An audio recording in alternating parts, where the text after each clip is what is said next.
Kumusta po kayo mga kaibigan? So nagbabalik po ako, welcome back to my YouTube channel. So anyway, maraming salamat sa inyong lahat, sa inyong pagsuporta sa aking YouTube channel. Welcome back to my channel, Sir Lapitsing. And of course, shoutout na lang po sa inyong lahat-lahat dyan na nanonood sa akin. So nagbabalik po ang Nasir Lapitsing channel. So of course, pag-usapan po natin ang konting mahalagang ibabahagi po sa inyo about for his Virgilin curse. So ayan, kung may nakita po kayong live Virgilin curse sa kanyang live sa Facebook page, so yan po yung ating pagbibigyan ng reaction about sa nagbabanta kay Virgilin curse. So ayun, pag-usapan po natin ng maiklian kasi para sa atin lahat, sana malinawan po ang lahat-lahat niyan at sana ligtas naman ang ating Virgilin curse na sinusubaybayan sapagkat may nagbabanta sa kanya na may mangyayari daw sa kanya mga kaibigan. So let's start. So but before that mga kaibigan, shoutout na lang muna sa ating mga ibang vloggers dyan, si Sagap TV,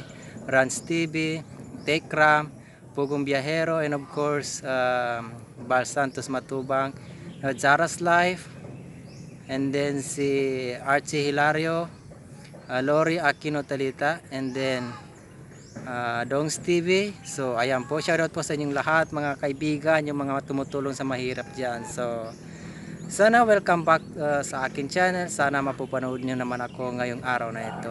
So pasensya na po kayo kasi nandito tayo sa puno kasi mga kaibigan, napaka-presko kasi dito mo po at dito po ako nagla-live kasi napaka-presko ang hangin dito. And then at saka tingnan nyo mga kaibigan, napakalaki ng puno. Ayan po, ayun.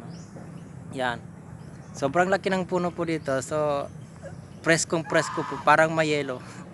Parang mayelo. Ayan. So proceed po tayo mga kaibigan. So pag-usapan po natin about kay Virgilin Cares kasi siguro nakita nyo naman yung live niya sa kanyang Facebook page na may live siya doon na may nagbabanta daw sa kanya mga kaibigan. Si Virgilin Cares may nagbabanta sa kanya na may mangyayari daw sa kanya. Ano nga ba yung mga kaibigan? Siguro napanood nyo yun. At saka minsan kasi hindi po ako parati nagla-live, and then hindi po ako parati nag-update kasi gaya ng sabi ko, malimit na lamang po ako mag-live kasi napakahirap talaga dito sa aming lugar. Napaka lalim yung tubig, so hindi po ako bumababa. So ngayon napilitan po ako bumaba kasi naboboring po ako mga kaibigan, and then naboboring po ako sa loob ng bahay. Napaka-boring ko talaga sa loob ng bahay, kaya napilitan akong lumabas. Kaya ayam po mga kaibigan, pag-usapan po natin si Virgilin Cares. So reaction po natin yan. So let's start, pag-usapan po natin yan. So okay, ganito po yung mga kaibigan. Napanood ko ang live ni Virgilin Cares sa kanyang Facebook page.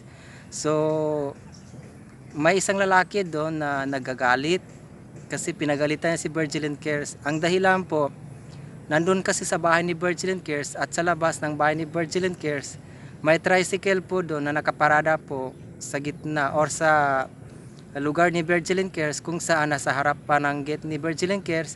And then pagdating ni Virgilin Cares mga kaibigan,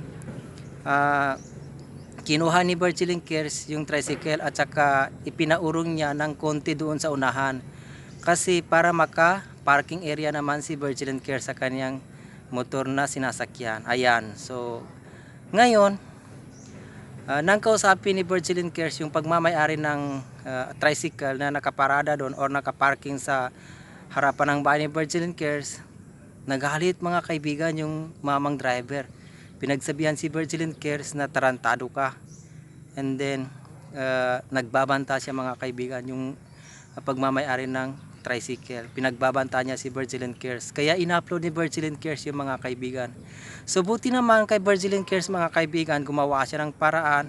Hindi na siya sumusumbat sa pananalita ng mamang driver na yon kasi uminahon si Virgilin Cares. So proud talaga tayo kay Virgilin Cares kasi kahit na pinagsabihan siya ng lalaking yon na kahit nasa puder pa naman ni Virgilin Cares yung parking na motor ng pagmamay-ari, so uminahon talaga si Virgilin Cares. So pero ang ginawa ni Virgilin Cares mga kaibigan, pumunta po siya sa barangay hall, nagpatulong siya sa barangay hall, sa mga barangay official, and then nagpa-blatters po siya para isumbong yung lalaki na nangbabanta sa kanya na may mangyayari daw kay Virgilin Cares mga kaibigan. So, yun, pagpunta ni Virgilin Cares sa barangay hall, nagpa-blatter siya sa lalaking nagbabanta sa kanya mga kaibigan. Pagkatapos nun, pinuntahan ng mga pulis at saka barangay tanod yung bahay ng lalaki na nagbabanta kay Virgilin Cares. Kita nyo naman po sa live ni Virgilin Cares sa Facebook page mga kaibigan. So, alam ko, Virgilin Cares, mag-iingat ka talaga kasi ewan ko ba mga kaibigan, ang dami na talaga mga tao talaga na minsan magagalit sa atin, gagawa sila ng mga hindi mabubuting gawain. At sa halip no mga kaibigan, wala naman po tayong ginagawang masama. Anyway, karapatan talaga ni Virgilin Cares na yung tricycle na iurong niya ng konti sapagkat sa kanya naman yung area. So natural kasi si Virgilin Cares, ang totoo po niya mga kaibigan, naglagay pa siya ng reserve parking. So meaning to say, kaya nga naglagay si Virgilin Cares ng reserve parking kasi malay natin or malay ng mga tao doon na magpa-parking doon sa harapan ng bahay ni Virgilin Cares. So makita nila yung nakalagay doon na reserve parking. So ibig sabihin kapag nakita nila yun, wala na magparking kasi si Virgilin Cares na lang mga kaibigan ang magpa-parking doon. Ayan. So totoo naman, di ba? So wala po talagang right yung mamang yung kasi siya na yung nakiparking doon, siya pa yung magagalit, siya pa yung ano yan tawag yan, ayan, naputol naman po tayo sa usapan natin. Siya pa yung magbanta kay Virgilin Cares. So manong driver, wag mo naman po kaming anuhan yung fans namin na si Virgilin Cares. Wag nyo naman pong pagbantaan ng masama kasi mahirap po yan. Kapag may mangyayari kay Virgilin Cares, kayo rin po manong driver ang maahanap kasi naka-blatters po kayo. Sana pag-usapan nyo na lamang po ng maayos yan. Kasi dapat kasi kapitbahay nyo rin naman yan, si Virgilin Cares. Sana magbigayan na lang kayo, magtulungan at magunawaan. Konting problema niya mga kaibigan, di ba? Konting problema lang pero kapag palakihin, lalaki po siya. So natural talaga kasi siyempre buti nga lang kasi kung sa batas po natin ng susunduin, yung pagwawala ng lalaki na nagbabanta kay Virgilin Cares is trespassing yun. Kasi hindi po sa kanyang space o hindi po sa kanyang lugar. Kasi bukod sa nakiparking lang siya pa yung nagagalit, siya pa yung nagbabanta. So sa batas natin talaga mga kaibigan, kapag susundin yun, maahatulan talaga yung nagparking yung lalaking nagagalit kay Virgilin Cares. So wag naman po mamang driver, pagpasisyaan mo na lang po kung nagagalit ka man, kung ano man yung galit mo kay Virgilin Cares, kasi ikaw pa yung nagparking doon.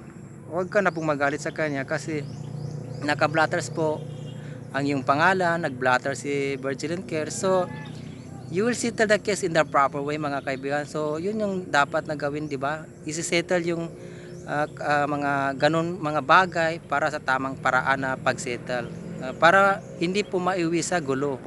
So ayan, kayo mga kaibigan, ano sa palagay nyo kaya kung kayo talaga ang mangyayari na halimbawa kung kayo ang ihalin tulad natin, halimbawa kayo si Virgilin, so ano po bang masasabi niyo?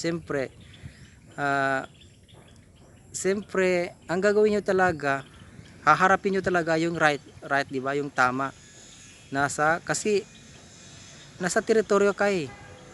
Tapos ikaw pa yung pagbabanta ng masama. Nakakatakot yung pagbabanta kasi hindi mo, habang nabubuhay tayo, hindi natin alam kung kailan yung nagbabanta, kailan niya gagawin, kung ano bang yung